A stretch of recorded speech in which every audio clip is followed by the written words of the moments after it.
Un muy afectuoso saludo a todos los seguidores y suscriptores de Pensamiento al Aire y muy especialmente a la audiencia de Evol Televisión con presencia en 12 países y cerca de 200 ciudades. Dentro de nuestro análisis de los principales actores de la actualidad, hoy vamos a trabajar a Alemania, un país muy especial. Alemania es una nación situada en el epicentro geográfico y político de Europa. Representa una amalgama grande, fascinante, de historia profunda, mitología, poder económico, poder militar y una gran herencia cultural. Su trayectoria ha estado metida e inmersa en conflictos internos y externos, pero también, como dice su mitología, ha sido capaz, como el ave fénix, de reconstruirse.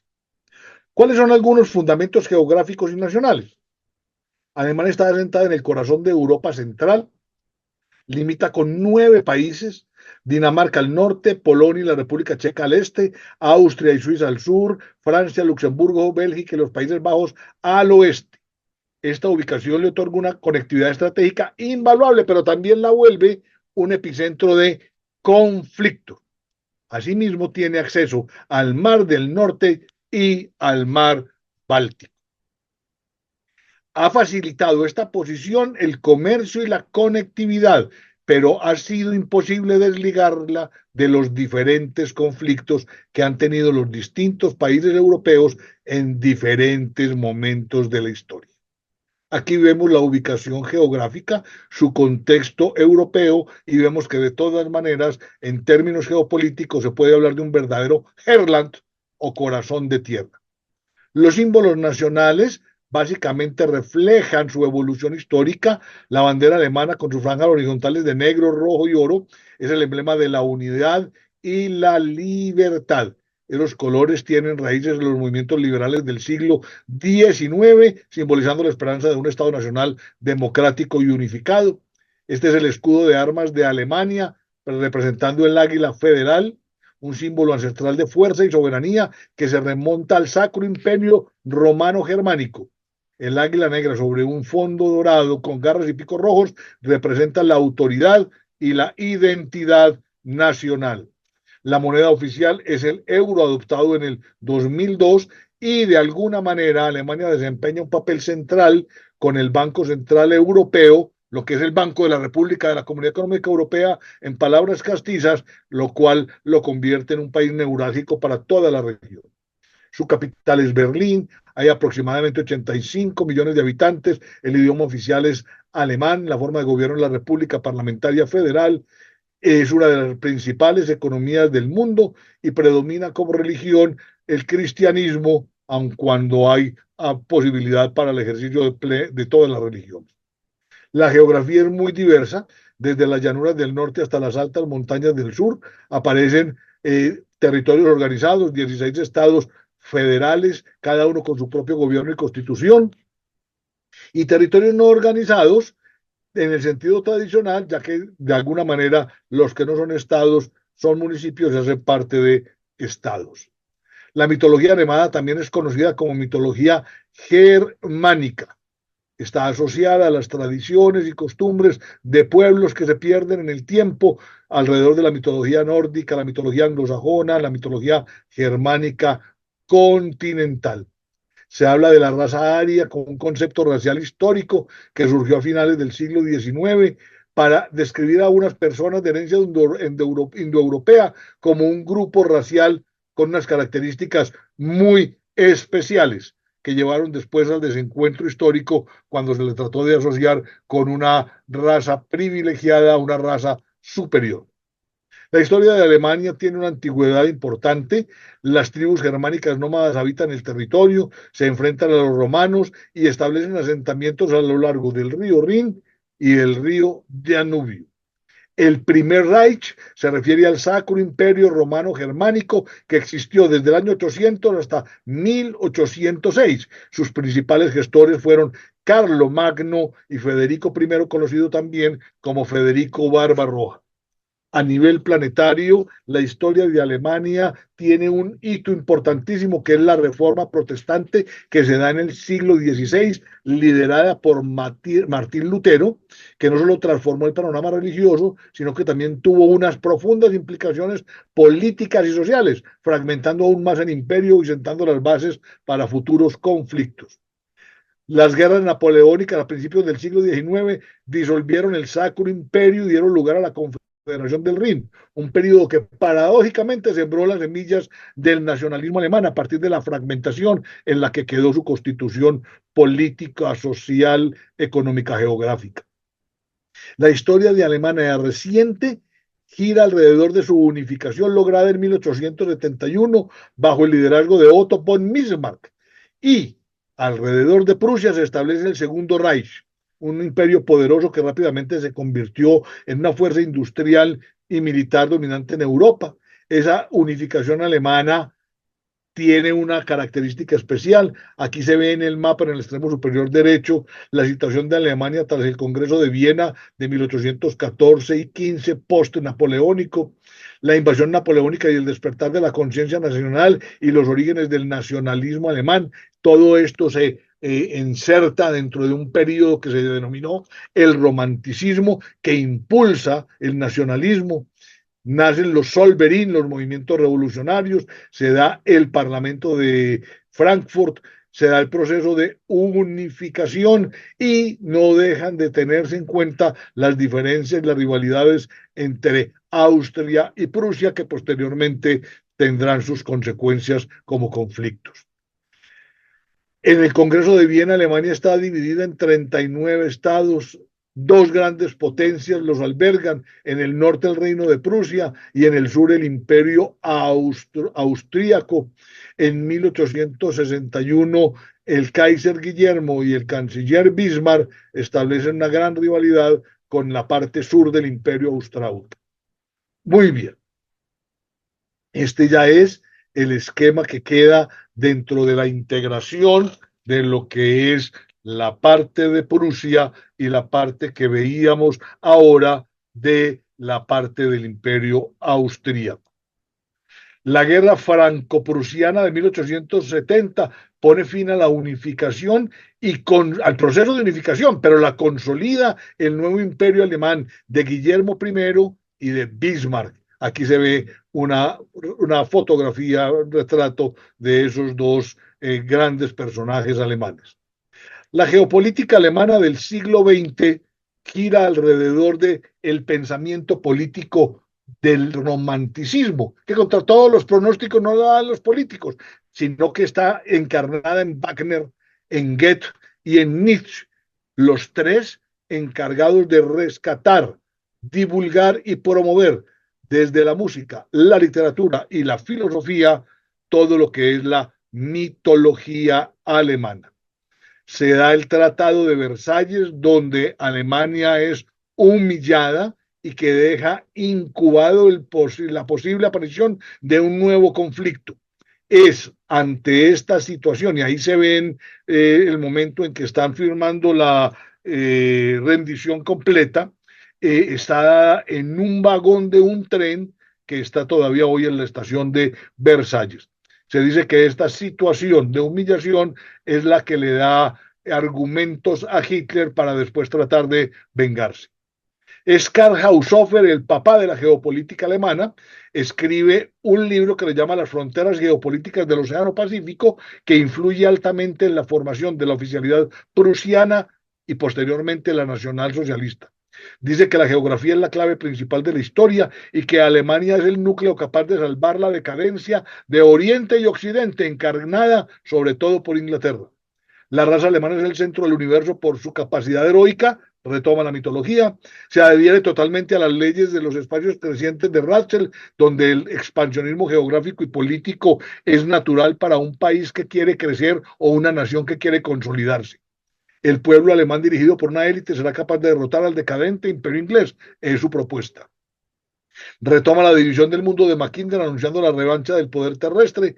En su momento ignora a los Estados Unidos y propone una alianza con Rusia, la cual deberá ser complementada con una coalición de las potencias asiáticas, Japón, China e India. Recordemos la triple entente cuando hablamos de inicialmente Alemania, Italia y Japón. Y en algún momento el coqueteo y el tratado de no agresión con Rusia, que posteriormente se rompió. La idea clave gira alrededor del espacio vital o de los espacios. Es que, según esta teoría, cada nación, si tiene poder, tiene derecho a anexarse el territorio que necesite para poderse sentir más cómoda y crecer. Según ella, todo Estado se expende hasta su pleno espacio vital. Vital. Tras la derrota en la Primera Guerra Mundial, Alemania experimentó un breve periodo democrático con la República de Weimar, 1918 al 33, una época de gran efervescencia cultural, pero esto llevó a una gran debilidad interna muy frágil y culminó con el ascenso del Tercer Reich bajo el régimen nacional socialista de Adolfo Hitler, llegando a la Segunda Guerra Mundial entre el 33 y el 45. La derrota de 1945 tuvo como una de sus consecuencias graves la división de Alemania en dos estados separados durante la Guerra Fría, la República Federal de Alemania en el oeste y la República Democrática Alemana en el este, un símbolo de la división ideológica de la Guerra Fría, cuyo, digamos, elemento figurativo principal fue el muro de Berlín construido en 1961, que simbolizó la división de Alemania y la división del mundo en dos bloques. Asimismo, la caída del muro en 1989 y la posterior reunificación de Alemania en 1990 dan fin a la Guerra Fría, a la teoría de los bloques, y se supone que entonces el bloque comunista desaparece. Aquí está la caída de Berlín con sus imágenes y el juicio de Nuremberg, que fue, digamos, el resultado final de la Guerra Mundial. ¿Quién construyó el muro de Berlín? Pues simplemente Rusia, quien estaba en su momento ya buscando cobrar toda su participación y todo el sacrificio que hizo en la Segunda Guerra Mundial. Recordemos que aun cuando es horrible lo que pasó con el Holocausto, con cerca de 6 o 7 millones de judíos muertos, también es horrible el aporte que Rusia le hace a la guerra mundial, que son casi 30 millones de rusos. Esta es una imagen de la construcción y la caída del muro de Berlín. Momentos claves, la unificación de 1871 cuando se crea el Imperio Alemán, la República de Weimar del 19 y el 33, la Alemania nazi 33-45, la división de Alemania 49-90 y la reunificación en 1990.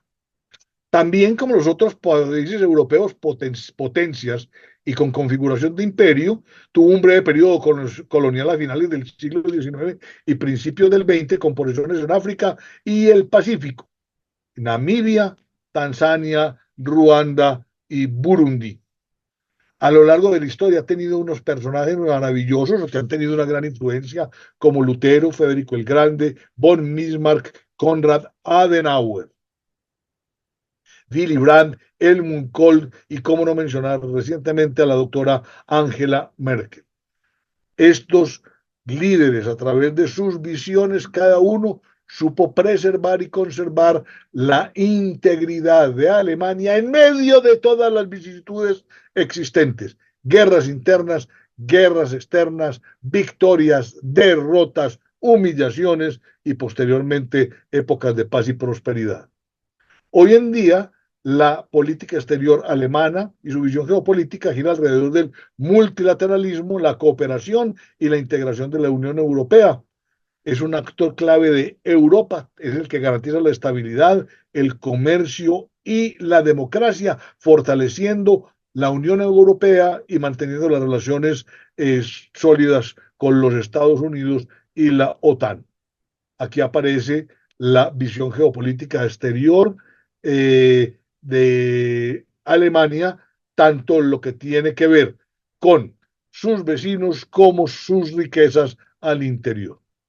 el multilateralismo y la cooperación, la justicia global, la paz y la seguridad, la responsabilidad compartida, el fortalecimiento de la Unión Europea, las relaciones transatlánticas y la cooperación internacional son los ejes de su política exterior, que además apoyan la defensa de los derechos humanos, la economía, el comercio, la cultura y la educación y la seguridad energética y climática. Esta es una imagen del actual canciller con el presidente de Francia. Los últimos años, pues ha habido un punto de inflexión, y es que ha tenido que repensar su política exterior en un entorno geopolítico de rápida evolución, donde la guerra de Ucrania ha alertado a todos los países de Europa para poder reevaluar sus políticas de defensa y seguridad. Y esto implica un aumento del gasto en defensa. Las relaciones con Rusia, con potencias como Rusia y China, representan desafíos para todos los países del mundo, pero esto está ligado no solamente a lo militar, sino a lo económico, a los derechos humanos, a las preocupaciones sobre los derechos humanos, la seguridad, la ambiental y la transición energética. La autonomía estratégica europea es un objetivo importante que hoy están liderando ante la coyuntura de la presencia en la presidencia norteamericana del presidente Trump, quien quiere volver a reposicionar a Norteamérica como el gran imperio del mundo, para quien sus aliados pasan a un segundo plano. Estas son las situaciones económicas de Alemania y predicciones, su crecimiento del PIB, una inflación más o menos controlada, una tasa de desempleo controlada pero afectada por los movimientos de inmigración y algún déficit público. Es reconocida su economía por su solidez, la innovación y capacidad exportadora. Sus sectores claves son el automotriz, la ingeniería y la maquinaria, la química y la farmacéutica y las energías renovables. Se dice que es la cuarta economía más grande del mundo, es una economía social de mercado, y la ingeniería y los servicios son referentes a nivel mundial. Es un campeón de las exportaciones, y la innovación y la altísima cualificación de su mano de obra son elementos importantes para haber obtenido estos resultados. También tiene muchos desafíos, como todos los países: dependencia energética, envejecimiento demográfico y alicaimiento de la mano de obra cualificada ante la inversión de las pirámides demográficas. Hoy están en procesos de digitalización y transformaciones industriales para mantener la competitividad. Aquí hay un speech, aquí hay una imagen global de todo lo que son sus indicadores económicos. El sistema político es una república parlamentaria federal, en una ley de 1949. El poder legislativo recae en el Bundestag, que es el Parlamento Federal.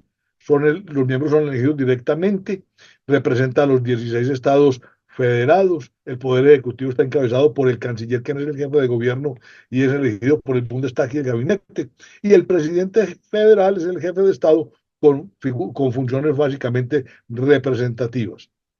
El sistema judicial es independiente y garantiza el Estado de Derecho. Las elecciones se caracterizan por un sistema de representación proporcional que fomenta la formación de gobiernos de coalición, y los partidos políticos incluyen los tradicionales y a los nuevos movimientos que van apareciendo. El sistema político pues tiene ejemplos de características particulares con sus formas de gobierno, jefaturas de Estado, jefes de gobierno, poder legislativo, constitución, distribución de poder, derechos civiles. El sistema político alemán, aquí vemos también cómo hay una gran integración y un gran equilibrio de los diferentes poderes. Aquí está el sistema electoral. En temas de ciencia e innovación, pues estos son algunos de los ejemplos. Albert Einstein, la teoría de la relatividad; Max Planck, la radiación del cuerpo negro; Alexander von Humboldt, la astronomía y geografía; Rudolf Virchow, la antropología, política y biología; Carl von Linde, Konrad Zuse, Werner Heisenberg, Werner von Braun, Otto Hahn, Karl Benz, Daimler. Es gente que ha mostrado unas especiales posibilidades y capacidades de innovación, de creación y de invención, que han sido marcantes de verdaderos hitos para el desarrollo del mundo. En términos de cultura, es famoso por sus filósofos, músicos y escritores. En deporte, el fútbol es el deporte más tradicional. En música, pues cómo no recordar a Juan Sebastián Bach, Beethoven, Wagner y Brahms. Cómo no en música contemporánea, géneros de música electrónica, el metal industrial y de alguna manera los compositores tradicionales y las bandas de música con éxito en la actualidad. En la literatura, pues von Goethe, Schiller, Hess, Thomas Mann han marcado hitos verdaderamente importantes en el desarrollo de esta gran arista de la cultura mundial. Tendríamos que pasar por los grandes filósofos, como no mencionar a Hegel, Marx, Heidegger, Schopenhauer, Husserl, Habermas, Jasper, Adorno, Marcuse, Gautier, Schelling, Feuerbach, Wolf, Cassirer, Blücher, Breumer y todos los demás. La lista es inagotable y todos ellos han tenido una innegable influencia en el devenir del pensamiento occidental y planetario. En el siglo XX, XXI, de alguna manera Alemania tiene sobre sus hombros el futuro de Europa. ¿Quién lo fuera a creer? En menos de 100 años pasan de una gran tragedia, la Segunda Guerra Mundial, donde son derrotados y humillados, a ser hoy los líderes de la expresión de la Europa occidental en un mundo multipolar, multipolar. Culturalmente ha enriquecido al mundo y sigue siendo abierta a la presencia gracias al multilateralismo en diferentes acciones, eventos y acontecimientos a lo largo y ancho del planeta. En el siglo XXI, a Alemania le corresponde equilibrar su tradicional pacifismo a partir de la Segunda Guerra Mundial a una creciente demanda de liderazgo y responsabilidad en medio de entornos muy volátiles. Como podemos ver, estamos en presencia de un verdadero coloso. En medio de las circunstancias actuales, habrá que volver a recurrir y a recuperar su mitología y su gran capacidad como el ave fénix de volver a sobrevivir de en medio de las cenizas. Muchas gracias.